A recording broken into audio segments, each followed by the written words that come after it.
안녕하세요. 아이의 방문을 열기 전에 세 번째 편이고요. 아이의 방문을 두드리기 전에 알아야 할 것입니다. 사춘기 청소년의 뇌가 어떻게 발달하는지 이제 알아볼 텐데요. 사람의 뇌는 태어날 때 약 400g 전후였다가 엄청난 속도로 발달해 첫 돌쯤에는 약 1000g 정도가 됩니다. 그 과정에서 한 개의 뇌세포는 외부 자극에 의해 약 1000개의 다른 뇌세포와 연결됩니다. 만 1세 이후에는 그 속도가 현저히 떨어지지만 전두엽을 포함한 되뇌피질은 12살에서 16살까지 꾸준히 부피가 늘어나서 20대 중반까지 서서히 발달하는 것으로 알려져 있습니다.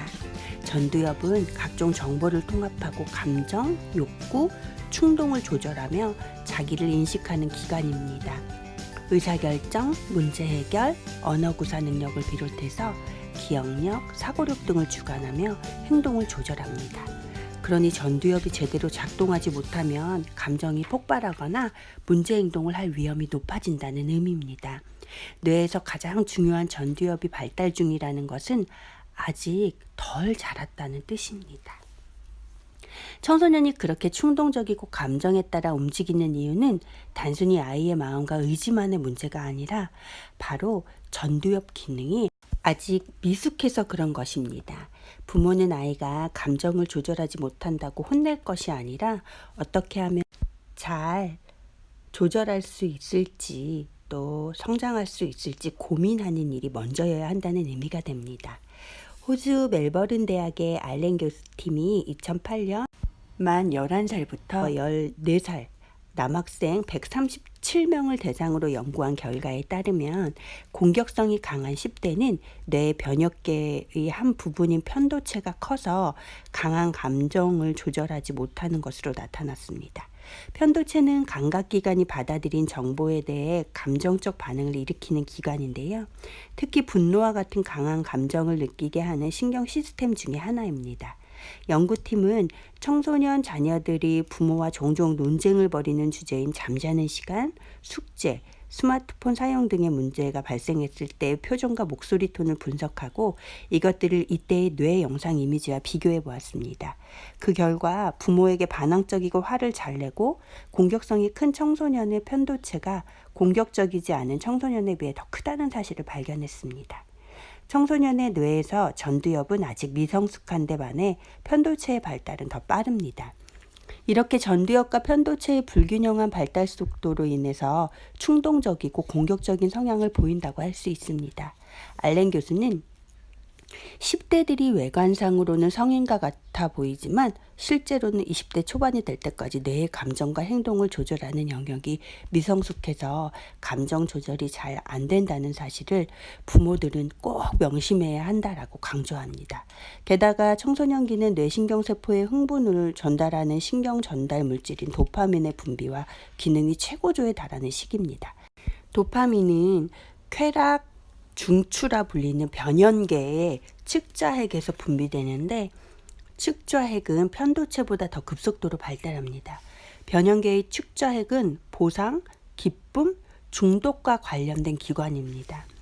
성인이 되면 변연계가 전두엽의 통제를 받지만 아직 전두엽이 미성숙한 청소년은 의사결정과 행동이 변연계의 지배를 더 많이 받게 되는 것입니다. 청소년의 뇌가 흥분과 쾌락을 추구하고 마음과 행동을 조절하기 어려운 이유가 여기에 있습니다. 그렇다면 어떤 방법으로 이런 현상을 조절할 수 있을까요? 학자들은 측좌핵이 보상에 대해 민감하다는 사실을 밝혀내며 부모가 자녀에게 주는 보상에 따라 감정과 동기가 달라질 수 있다는 중요한 정보를 알려주고 있습니다. 한마디로 청소년은 보상받고 싶어 합니다. 그렇다면 어떤 피드백이 효과적일까요? 긍정적인 피드백과 부정적인 피드백이 있는데 고려대학교 교육학과 김성일 교수는 뇌로 통하다에서 청소년들에게 피드백이 미치는 영향에 대해 다음과 같이 설명합니다. 부정적 피드백을 받았을 때 아동이나 초기 청소년들의 전두엽이 활성화되지 않았다는 사실은 시사하는 바가 크다. 이는 처벌을 받은 후 잘못된 행동을 반성하고 대안적 전략을 탐색하는 데 어려움이 있다는 것을 의미한다. 따라서 처벌이나 부정적 피드백을 통해서 아동이나 청소년의 행동을 변화시키려는 노력은 그다지 효과가 없다. 효과적인 피드백은 처벌보다는 칭찬에 있다. 청소년의 바람직하지 않은 행동을 처벌로서 수정하기보다는 바람직한 행동을 보상으로서 강화시켜주는 방법이 더 효과적이다. 인정하고 격려해주는 긍정적 피드백이 아동과 청소년 모두에게 자기 효능감과 통제력에 긍정적 영향을 미친다는 연구 결과는 매우 많습니다. 그러나 긍정적 피드백이라도 잘해야 한다는 과도한 부담을 주면 자율성이 오히려 감소해서 도전 의지가 줄어든다는 것도 알고 적용해야 합니다. 역시 잘할 줄 알았어. 다음엔 성적이 더 올라갈 수 있겠다. 계속 이렇게 노력하자와 같은 피드백이 그런 예입니다. 긍정적 피드백은 물론 부정적 피드백에 별로 영향을 받지 않는 청소년들도 있습니다. 바로 자기 효능감이 높은 청소년입니다. 자기 효능감이란 자신이 어떤 일을 성공적으로 수행할 수 있다고 믿는 기대와 신념을 말하는데 이런 과정에서 발생하는 문제들을 극복할 수 있는 원동력이 됩니다. 이런 자기 효능감이 높으면 그 어떤 외부의 피드백에도 크게 영향을 받지 않습니다. 물론 긍정적인 피드백은 기분이 좋고 부정적인 피드백은 기분이 나쁘겠지만 그로 인해 자기 효능감과 통제력에는 크게 영향을 받지 않는다는 의미입니다. 반면 자기 효능감이 낮은 청소년은 부정적인 피드백을 받으면 학습에 대한 내재된 동기와 흥미가 낮아집니다. 잘못을 했을 때 벌을 주는 방식은 더더욱 바람직하지 않습니다. 오히려 청소년의 불안을 증가시키고 유능감을 낮추어 과제에 대한 흥미를 크게 떨어뜨립니다. 정리를 해보면 청소년 자녀의 자기 효능감을 높이고 싶다면 남들과 비교하는 피드백이 아니라 좀 더 발전시킬 수 있는 정보를 제공하는 것이 굉장히 중요합니다. 예를 들어 이번 과제의 주제는 여기에서 찾아보면 꽤 재밌는 내용이 있을 것 같아. 지난번보다 듣기 집중력이 좋아진 것 같네. 이런 방법으로 해보면 더 효과적일 거야 같은 말은 아이 스스로 자신의 목표를 세우고 그에 집중하도록 하는 피드백입니다. 좋은 정보를 주는 어른들이 많았으면 좋겠네요. 좀 더 성숙한 자기 내적 피드백을 위해서 내적 피드백은 어떤 과제를 완수하는 동안 개인이 스스로 느끼는 성취 수준의 질에 관한 것입니다. 궁극적으로 성숙한 내적 피드백을 할 줄 아는 것이 핵심입니다. 자기 자신에 대해 스스로 긍정적인 평가를 하는 것이 성취에 가장 큰 영향을 줍니다. 내적 피드백의 발달은 곧 전두엽의 발달과 매우 밀접하며 결국 상호 보완적인 관계가 됩니다. 미국의 정신과 의사 윌리엄 글래서가 제시하는 실패한 결과에 대한 피드백 방법을 알아보면 그는 실패란 없다. 또 한 번의 학습이 있을 뿐이다라고 말합니다. 실패 경험을 통찰하여 스스로 무엇을 어떻게 다르게 할지 자기 평가를 내릴 수 있다면 당연히 성장으로 가는 지름길이 된다는 겁니다. 어떤 일을 경험한 후 스스로 다음과 같이 평가해 보도록 도와줄 수 있는 어른들이었으면 좋겠습니다. 나는 무엇을 하려고 했다. 나는 무엇을 배웠다. 앞으로 나는 무엇을 다르게 하고 싶다. 도전한 것은 무엇이든 실패할 수 있습니다. 그 과정을 통해 자신이 새롭게 배우게 된 점이 무엇인지 평가하는 것이 중요합니다.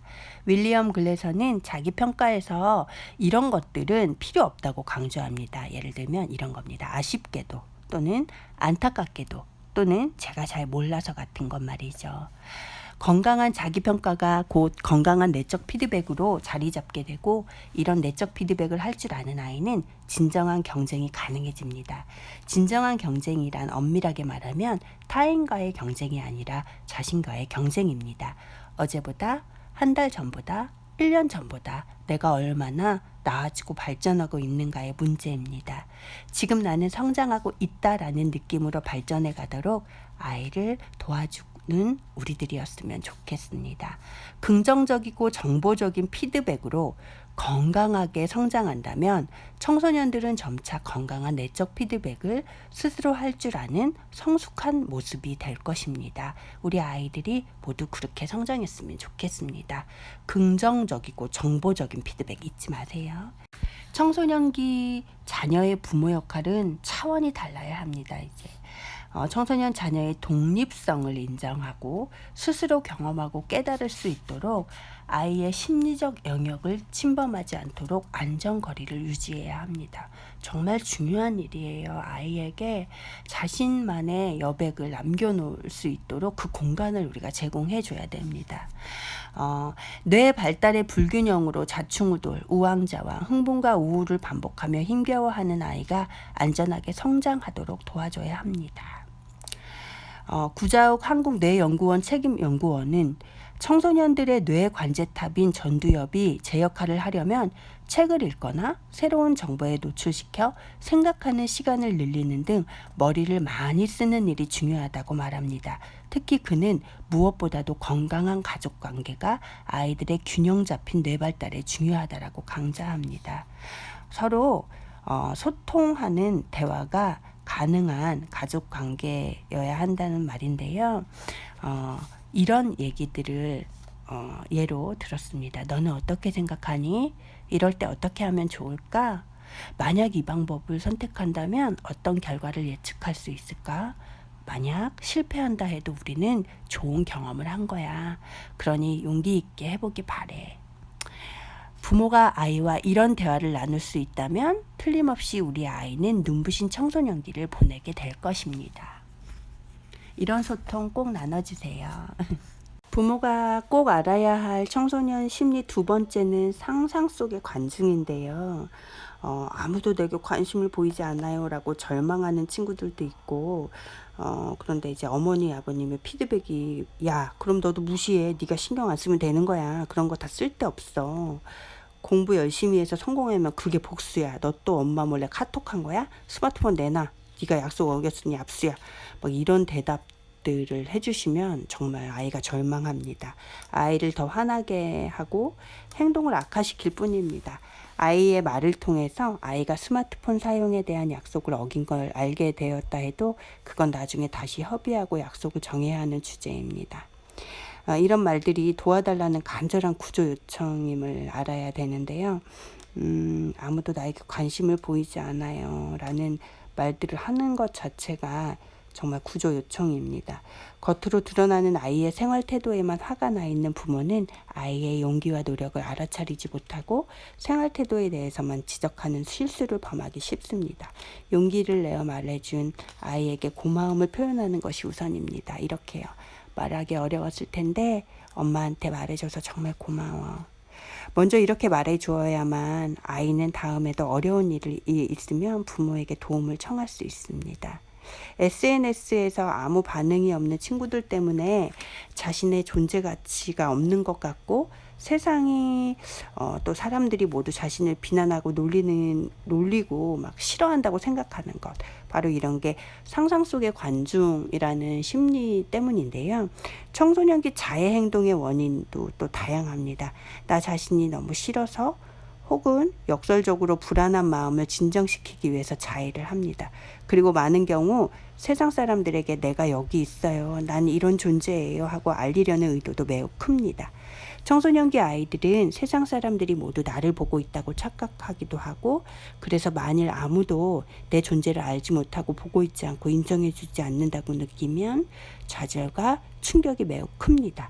SNS에서 주고받는 대화가 부모가 보기엔 정말 쓸데없는 내용 같지만 아이들에겐 그게 바로 관심의 표현이고 내 편이라는 증거며 우정을 확인하는 신호라는 것을 이해해 주시면 좋겠습니다. 세상에 수많은 사람 중 한 사람이 나를 알아주고 내 마음을 받아주고 서로 통했다는 느낌이 들면 그게 마치 생명수 같은 역할을 하기도 하는 그런 청소년 기임을 잊지 말아 주시기 바랍니다. 친구의 말에 그래서 확 바뀌어요. 아이들이 청소년은 보상에 예민하게 반응한다고 했습니다. 친구가 자신을 믿고 응원해주면 판단할 수는 있으나 위험한 일을 선택할 수도 있다는 그런 시기입니다. 상상 속의 관중은 바로 그런 의미인데 청소년기의 두드러진 특징 중 하나가 바로 자아중심성입니다. 이는 유아기의 자기중심성과는 의미가 다릅니다. 유아기의 자기중심성은 다른 사람의 관점이나 입장을 고려하지 못하고 자기 입장에서만 생각하고 행동하는 특성을 말합니다. 즉 자신과 다른 위치에 있는 사람들이 보는 관점을 이해하지 못하는 것입니다. 상상 속의 관중이라는 개념은 청소년기에는 다양한 사람들을 접하게 되고 타인에 대한 관심이 커집니다. 이 단계에서는 상대방의 입장과 관점을 깊이 이해하기보다는 남들이 나를 어떻게 생각하는가에 신경을 쓰는 경향이 강합니다. 시도 때도 없이 거울을 들여다보고 얼굴에 아주 작은 점 하나를 온 세상 사람들이 다 보고 있다고 착각하는 것입니다. 청소년기 아이들이 창피하다 또는 쪽팔리다 라는 말을 유난히 자주 쓰는 이유를 이해할 수 있습니다. 자신에 대한 관심이 집중된 나머지 다른 사람들도 자신의 외모와 행동에 엄청나게 신경을 쓰고 있다고 생각합니다. 자기 혼자 무대에 서 있는 주인공이며 다른 모든 사람들은 자신을 보고 평가하는 관중으로 느낍니다. 중2병이라는 그 증상들이 상상 속의 관중이라는 개념으로 설명할 수 있습니다. 공연히 길을 걸으며 거들먹거리거나 있는 척 센 척하는 중학생들은 한 걸음 한 걸음 걸을 때마다 주변의 모두가 자기를 보고 있다고 착각하는 것입니다. 청소년기에 이런 증상이 꼭 나쁘기만 한 것은 아닙니다. 지나치게 남의 의식하에서 문제가 되는 경우도 있지만 동시에 좀 더 바람직한 쪽으로 발전하는 원동력이 되기도 합니다. 남들이 나를 보고 있다는 생각에 오히려 도덕적 경계심을 무너뜨리지 않는 아이들도 무척 많습니다. 상상 속의 관중 덕분에 사회적 질서와 규칙을 더 잘 지키려는 아이도 있다는 의미입니다. 그럼 어른들은 어때야 될까요? 상상 속 관중이 아닌 현실 속의 바람직한 관중이 되는 것이 중요합니다. 부모가 진짜 성숙한 관중이 돼서 아이에게 칭찬과 지지와 격려를 보낼 때 아이는 자기 안의 보석 같은 모습을 찾아내고 성숙한 모습을 보여주기 시작합니다. 한 학교에 선생님 말씀을 잘 듣는 이상한 중2 교실이 있대요. 그래서 선생님에게 그 노하우를 물어봅니다. 그런데 선생님의 말씀은 이렇습니다. 아이들 한 명 한 명에게 표현하는 작은 관심과 아주 짧고 간단한 개별적인 만남이 그 비결인 것 같다고 이제 말씀을 하시는데, 선생님이 아이들에게 한 것을 정리하면 다음과 같습니다. 아이들 각각에게 한 달에 한두 번 정도 관심을 표현하는 말을 건넨다. 밥 좀 더 먹어. 머리 잘랐네. 시원해 보인다. 오늘 기분이 안 좋아 보이네. 정도의 말을 건네고, 아이가 뭐라 대답하면 그랬구나. 힘들었겠다. 힘내. 잘할 줄 알았어. 라며 맞장구 치는 정도의 말을 해줍니다. 계획적인 만남을 미리 잡기보다 각 학생과의 개인적인 접촉이 뜸하다고 생각되면 언제든지 이야기를 나눕니다. 혼을 낼 때는 잘못한 특정 사건에 대해서만 말합니다. 어떠한 점 때문에 화가 났다고 정확하게 언급합니다. 선생님의 말을 들으며 감탄했습니다. 아주 심오한 심리학적 원리가 깊게 스며들어 있습니다. 강력한 방법입니다. 부드럽지만 매우. 상상 속의 관중이 아니라 현실의 절대적인 관중인 담임 선생님이 나를 보고 있다는 강력한 메시지가 전달된 것입니다. 나한테 개인적으로 관심을 보이는 선생님에 대한 감사한 마음, 왠지 선생님을 실망시키면 안 될 것 같은 마음이 청소년 아이들의 행동에도 영향을 미친 것입니다. 선생님, 요즘 누가 힘이 너무 없어요라고 말을 해주는 친구들이 또 있다고 합니다. 그 교실 안에서. 그 안에서 일어날 수 있는 크고 작은 사고들을 미리 예방할 수 있었습니다. 그렇기 때문에 소통이 가능했다는 거죠. 까칠하기만 한 중학교 2학년 아이들이 친구에 대해서도 선생님이 자신을 보는 것 같은 따뜻한 시선을 갖게 된 것입니다. 그러니 아이들이 안정적이고 편안하고 즐겁게 학교 생활을 할 수 있었던 것입니다. 가장 중요한 핵심은 선생님이 아이 개인에 대한 작은 관심을 진심으로 표현해 준 것입니다. 이런 관심의 표현 덕분에 잘못에 대해 혼을 낼 때도 반감이 없는 것 같다고 했습니다. 질풍노도의 시기인 청소년기 아이들이 이렇게 작고 부드러운 방법에 마음이 움직인다는 사실이 중요합니다. 세 번째 청소년 심리는 개인적 우화라는 것입니다. 난 너무 특별해. 내 마음은 아무도 몰라. 이런 마음인데요. 아이는 하루하루 자라고 있고 더구나 청소년기라는 정체성의 격변기에 서 있습니다. 청소년기 자아중심성이라는 아주 특별한 특성까지 발휘되고 있기에 부모는 아이를 예전과 똑같이 대했지만 아이의 반응은 180도 달라지는 것입니다. 청소년들은 왜 이렇게 유난스러운 반응을 보이는 걸까요? 그 이유를 청소년기 자아중심성의 또 다른 특징인 개인적 우화에서 찾아봅니다. 개인적 우화는 청소년들이 자신은 특별하고 독특한 존재고 따라서 자신의 감정이나 경험 세계는 다른 사람과 근본적으로 다르다고 믿는 특징을 말합니다. 자신이 경험하는 우정과 사랑 혹은 무모한 도전이나 일탈도 모두 다른 사람이 결코 경험하지 못하는 것으로 생각합니다. 자신이 너무 중요하고 특별한 사람이기 때문에 다른 사람들은 자신을 절대로 이해하지 못할 것이라고 믿기도 합니다. 이런 특징을 가진 청소년들에게 간접 칭찬의 효과에 대해서 책은 다루고 있는데요. 작은 키 때문에 아무것도 할 수 없고 모두에게 무시만 당한다고 생각하는 아이가 있습니다. 그 아이에게 키 작은 걸 어쩌라고, 그건 유전이니까 포기해, 딴 생각 말고 공부나 열심히 해 라고 한다면 아이는 작은 키뿐만 아니라 자기 존재 전반에 대해 부정적인 생각을 더욱 확고하게 됩니다. 이때 엄마 아빠도 내 나이에 비슷한 고민을 했었어. 정말 힘들었어. 요즘은 옛날과 너무 달라졌으니 너는 어쩌면 엄마보다 더 힘들 수도 있겠다. 어떻게 위로해주면 힘이 날까? 부모도 비슷한 고민을 했었다는 말은 부모가 공감하고 있음을 알려주고 아이에게 심리적 친밀감을 느끼게 합니다. 이렇게 말씀을 해주시는 부모들 계시지요. 이런 것들이 굉장히 긍정적인 효과가 있다고 합니다. 또 요즘 세상은 옛날과 너무 다르니 네가 더 힘들겠다는 말은 아이의 자아중심성과 개인적 우화를 잠재우고 자신이 이해받는다는 느낌을 줍니다. 어떻게 위로해주면 힘이 날까 하는 말 역시 부모가 자신의 편임을 알리는 말입니다. 당장 좋은 방법을 찾지 못한다 해도 그 어려움을 극복해갈 마음에 힘을 줍니다. 그리고 부모에게 마음을 열고 대화하고 싶은 마음을 불러일으키는 것입니다. 간접 칭찬의 예를 들었는데요. 선생님이 네가 요즘 무척 열심히 한다고 하시더라. 어떻게 한 거야? 너 원래 그런 거 잘하잖아. 어릴 때부터 어려운 일이 생기면 오히려 침착해서 엄마가 네 덕분에 진정할 수 있었어. 신이가 요즘 자기 일을 스스로 잘 챙겨요. 훌쩍 큰 것 같아요. 이렇게 들리게 하라는 거고요.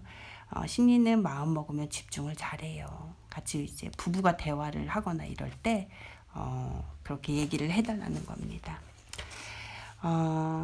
아이가 실제로 10분밖에 집중을 못한다 해도 순간순간 집중을 잘한다는 말로 바꾸어 말할 수 있어야 한다고 책은 말합니다. 굉장히 중요한 지점인 것 같습니다. 아이가 집중력이 떨어져서 10분밖에 얘는 가만히 앉아있지 못해 이렇게 말하는 부모가 있는 반면 순간순간 집중을 잘한다는 말로 바꾸어 말하는 그런 부모님들이 될 수 있었으면 좋겠고, 간접 칭찬이 무엇보다 좋은 이유는 심리적 부담을 느끼지 않으며 마음을 돌볼 수 있기 때문입니다. 간접 칭찬은 아이가 자신의 감정이나 자원을 스스로 발견하도록 하므로 직접적인 칭찬보다 더 바람직합니다. 상상 속의 관중과 개인적 우화에 대해 연구한 데이비드 엘킨드는 이러한 우화는 보통 주인공이 진정한 친밀감을 형성할 때 끝난다라고 강조했습니다. 심리학자 알프레드 아들러는 인간의 고민은 모두 인간관계에서 시작된다라고 말했습니다. 그러니 관계로 풀어가는 것이 적절합니다. 부모는 진심으로 청소년 자녀와 대화를 하고 싶고 함께 웃고 싶고 때로는 위로를 해주고 싶습니다. 그렇지만 뭐라고 말해야 될지 애매할 때 이럴 때 간접 칭찬이 매우 효과적인 방법임은 분명합니다. 우리 아이들을 도와주기 위해서 간접 칭찬을 꼭 한번 시도해 보시기 바랍니다. 오늘은 청소년의 심리 3가지 여기까지 얘기했습니다. 다음 시간에 다시 오겠습니다. 담비였습니다. 감사합니다.